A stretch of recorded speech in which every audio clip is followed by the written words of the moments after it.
Your life isn't broken. It's just cluttered with excuses and distractions and half-finished plans. Trust me, I've been there. But with these 8 steps, you'll learn how to simplify the chaos and build a life that doesn't just look good, but is actually unshakable. This is the no bullshit, no victim mentality approach to transforming your life. These are the exact steps that helped me overcome Navy EOD selection, survive deployments, and crush anxiety, and they'll work for you too. My name is Seth Capehart. I'm a special ops vet, former special agent, ER doc, and high performance coach. And I'm not just here to motivate you. I'm here to give you the tools you need to transform your life starting today. Look, life isn't fixed overnight. It's rebuilt brick by brick. And I'll show you how to lay the foundation, but here's the catch. If you skip step 6, you'll undo everything. So stick with me, and by the end, you'll have a clear roadmap to unfuck your life. So step 1, you gotta take radical responsibility. Your life is a reflection of your habits, your choices, and your mindset.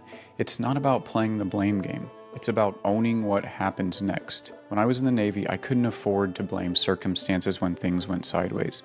If a mission failed, we didn't point fingers at each other. We asked, what can we do differently next time? Start by asking yourself that same question. What is one thing that you can own and change today? Write it down. The act of owning your situation puts the power back in your hands. Step 2, clear the mental and physical clutter. Here's the deal. Chaos in your space equals chaos in your mind. I remember a time in medical school, my desk was an absolute mess, papers everywhere, unopened mail, random pens rolling around, and I felt like I couldn't focus. One weekend, I cleaned and organized absolutely everything. The next day, I sat down to study, and it was like flipping a switch. I was focused and sharp. Clean your workspace, organize your closet, throw out the junk, then take it a step further. Declutter your mental space. Write down all the stressors in your life, big or small, and pick one to solve this week. That sense of progress, it's magic for your mindset. Step 3, build non-negotiable daily habits. Habits are the backbone of change. When I was preparing for Navy EOD selection, I had a simple rule. Get 1% better every day. I didn't need to leap forward. I would crawl if I needed to. Start with micro habits that feel so small that they're almost laughable. Wake up at the same time every day, make your bed. It's not about the bed, it's about starting a new day with a win. Then, choose one goal for the day, something achievable but meaningful. Maybe it's sending that email you've been avoiding or going for a 10-minute walk. Over time, these small wins will stack up into massive momentum. Step 4, embrace discomfort as growth. Growth and comfort cannot coexist. When I prepared for Navy EOD selection, the first thing I learned was that if you wanted to quit, they'd gladly let you. Every day pushed me past what I thought my limits were, whether it was holding my breath underwater until my body screamed for oxygen, or being soaked and freezing for hours. I realized that the more I embraced discomfort, the more I grew. So start small, take a cold shower, speak up in a meeting when you usually stay quiet. Choose the harder option on purpose. That's what this channel is all about. Discomfort teaches you resilience, and that resilience becomes your armor when life throws curveballs at you. Step 5, upgrade your circle. You are the average of the 5 people that you spend the most time with.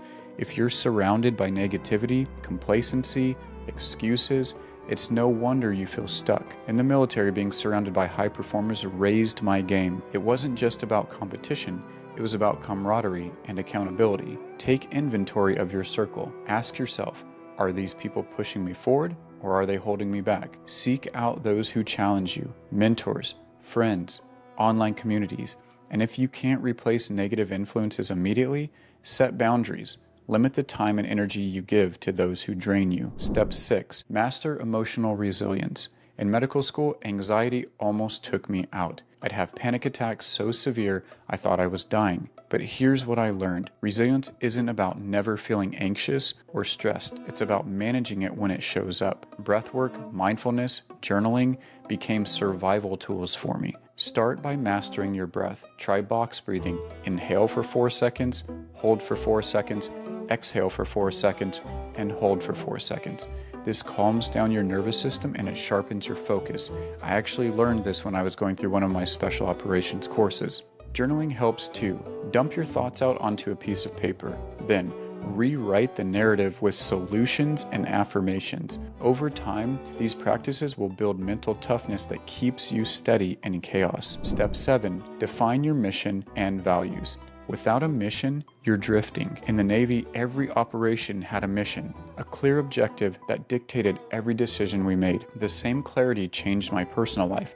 When I struggled with anxiety and PTSD, defining my mission to overcome it gave me purpose. I said in the next 12 weeks, I will overcome this, and I did, because I put forth the effort into that mission that was necessary to actually overcome it instead of drifting. I wasn't just getting better for me, I wanted to help others conquer their own mental battles as well. So start by asking yourself 3 questions. What lights you up? What do you want to be remembered for? And who do you want to impact? Write these 3 things down to refine them into a single mission statement and let it guide your choices moving forward. Your mission is your North Star. It'll keep you moving forwards even on your toughest days. Step 8. Develop a long-term vision. A mission keeps you grounded, but a vision keeps you motivated. When I was in residency, buried under stress and sleep deprivation, I stayed focused because I knew I had a mission. I knew where I was headed. My vision wasn't to be just another doctor. It was to create a life where I could help others, to be present with my family, and to build something meaningful beyond the emergency room. So picture your ideal life at 1 year, 5 years, and 10 years from now. Be specific. Write it down. What does your daily routine look like? Where are you living? Who are you living with? Then reverse engineer the steps to get there. Break it into milestones and actionable goals. Remember, you don't have to do everything at once. Progress compounds over time. Listen. Unfucking your life isn't about perfection, it's about progress. You don't need to fix everything overnight, and you won't. But here's what I know. Every step you take, no matter how small, is a brick in the foundation of a life that can weather any storm. Look, I've been where you are, feeling like the weight of the world is crushing your chest, like the chaos is too much to handle.